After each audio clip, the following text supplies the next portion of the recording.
Resiliency, the kids did a great job. They knew it would be a tough environment. They responded to not so great start, and we continue to improve and get better.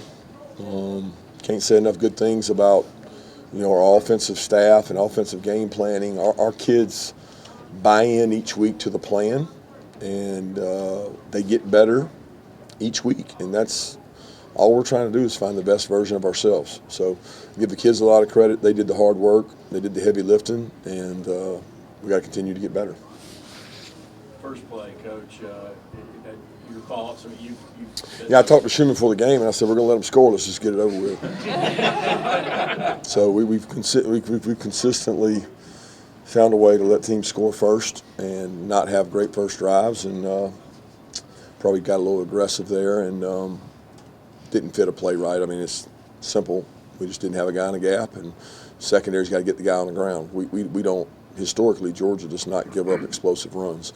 We have a great secondary that leverages the ball. We take a lot of pride in that. So if a ball breaks out, we're going to get it before it gets 20, and that didn't happen. A lot of that has to do with their splits, but we didn't fit a gap right, and give them credit. What did you make of the performance of Dylan Bell today, just the all-around game that he had for you guys? Great competitor. When his number's called, he's ready.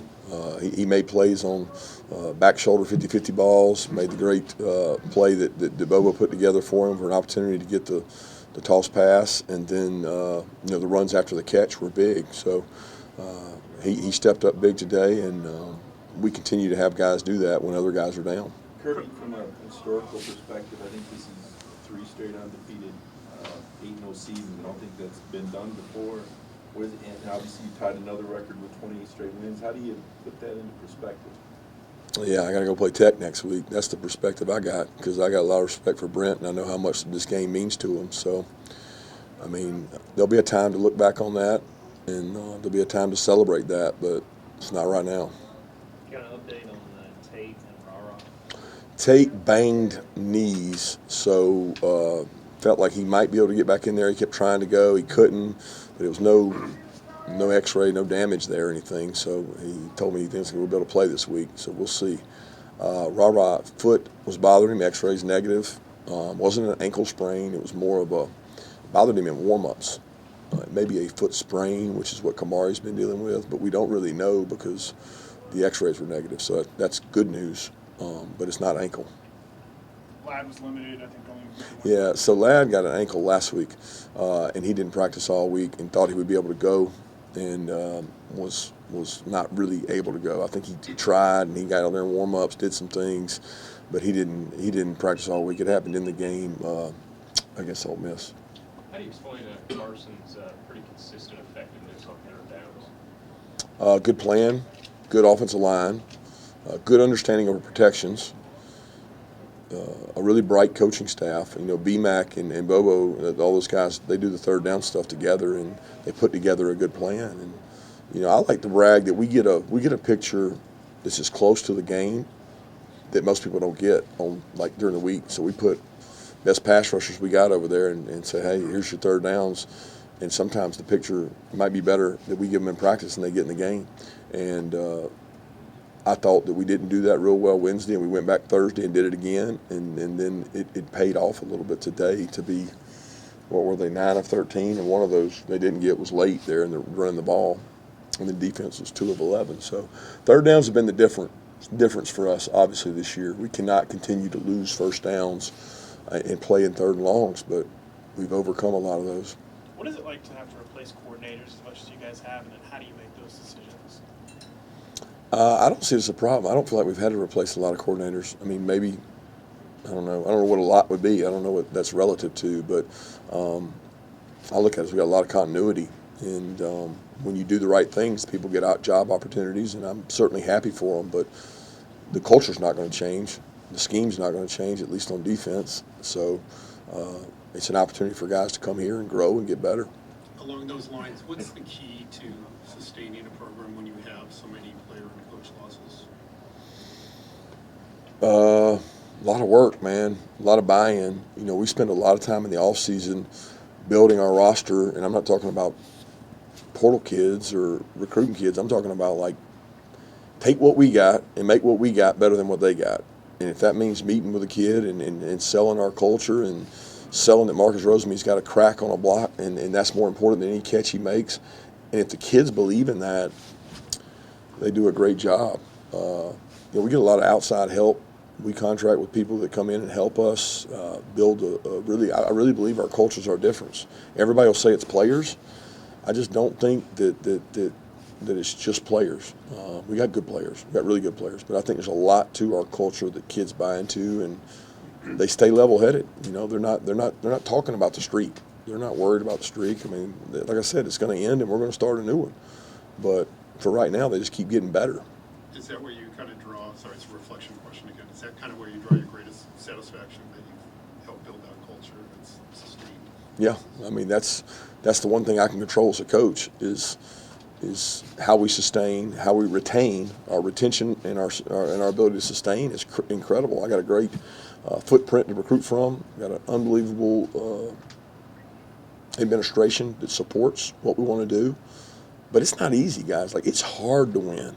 And I don't appreciate that sometimes until you're talking to the coach before the game. It doesn't matter. I'm not talking about Josh. I'm just saying in general, like, man, it's hard to do what y'all done. It's hard. And I don't think that the staff, I'm not talking about me, the staff and the players get enough credit. Because, people have letdowns. People have bad games. And we try to win one more victory on punt, one more victory on punt return. What edge can we create in the game? Because if we slip over here, we got this over here. And I thought special teams was a big part of today too, because they got the best punt return in the country, and we didn't give him a shot. Who are some of those internal guys? You mentioned Tuesday, and again on your coach's show that it's been kind of a tough week of practice. You need to find an internal edge. Who are some of those players that did give you that edge and step up this week? Well, the leaders did. They responded well to not so great practice Tuesday. Tuesday, I felt like our team was tired, and they should be, because we're doing more reps. When you play fastball, you got to do more reps. Everybody's tired of hitting each other. It's the end of the year, like it didn't feel like we're getting ready to play Tennessee, and it kind of ticked me off. And I told them, and they responded well with a really good practice Wednesday, good practice Thursday, and they executed a good plan in a really hard place to play. I mean, guys, they've won 14 in a row here for a reason. It's hard out there. You give up a touchdown on the first play and don't blink. It's loud as hell. He's undefeated in another 300-yard passing game. Should Beck be getting more kind of national recognition for what he's doing? Should he be in the Heisman talk? Again, I don't lobby for those guys, but it's easy to sit back and say, look what this kid's done. The worst thing for Beck individually is he plays with a good defense, because it makes you not want to sit there and just run it up. I mean, some of these other guys, they get an opportunity, they got to score 40 a game. Like with Carson Beck, I don't think we as an offensive staff think we got to score 40 a game. I don't think we have to. We may have to, but we don't think we have to. So you're able to call the game differently as an offensive coordinator. So I don't think that hamstring, I don't think he cares about that, but he is talented, guys, and he's smart, and he's a better athlete than you think, and he's got 19 and some good players out there. Talk about Brock. He's about as chill as they come. Do you know what caused him to kind of lose the school coming out of that tie? I don't know. He said it was a couple things he said that bothered him, but I'd rather not get into that. I don't get into all these soap operas. Kirby, you said it's hard to appreciate the totality of what you've been doing, but has it been fun this season to watch the progression from August, September to now? It's fun tonight.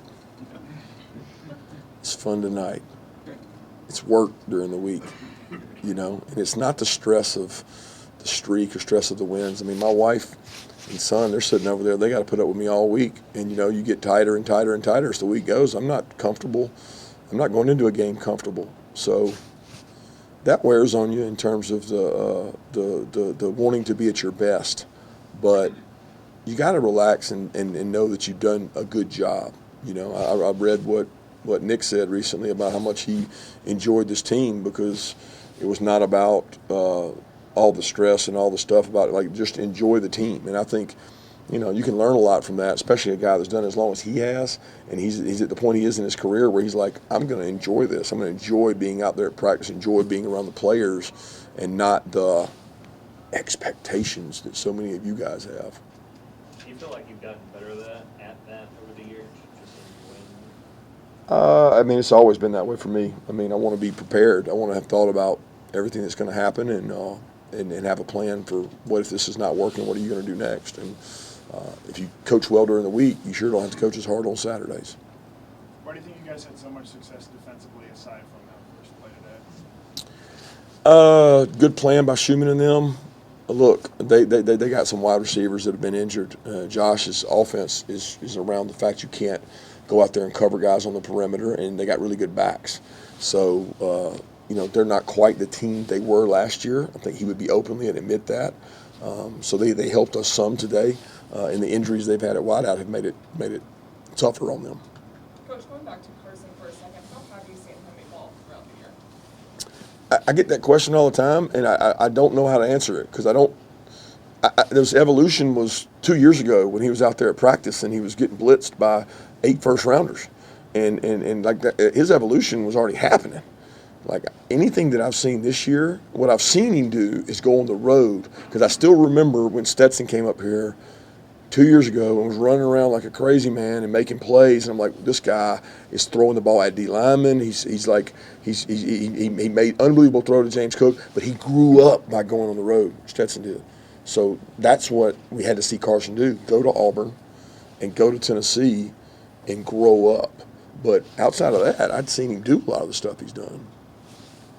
Coach, I asked you earlier in the year what your team was going to be at. You said you didn't know at the time.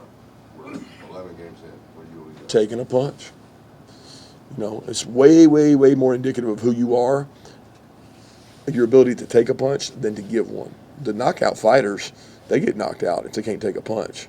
This group's proven again and again that they can take jabs and punches with the best of them and hang around till they can throw one. Coach, you talk about deep ball being 50-50 plays. Like tonight, you might have been perfect on that.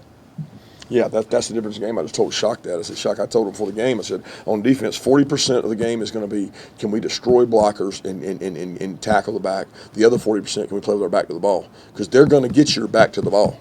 Like, you're going to have your back to the ball, and you're going to have to make a play. And if you win about 66%, you're good. I felt like we had 3 times, and we won 3.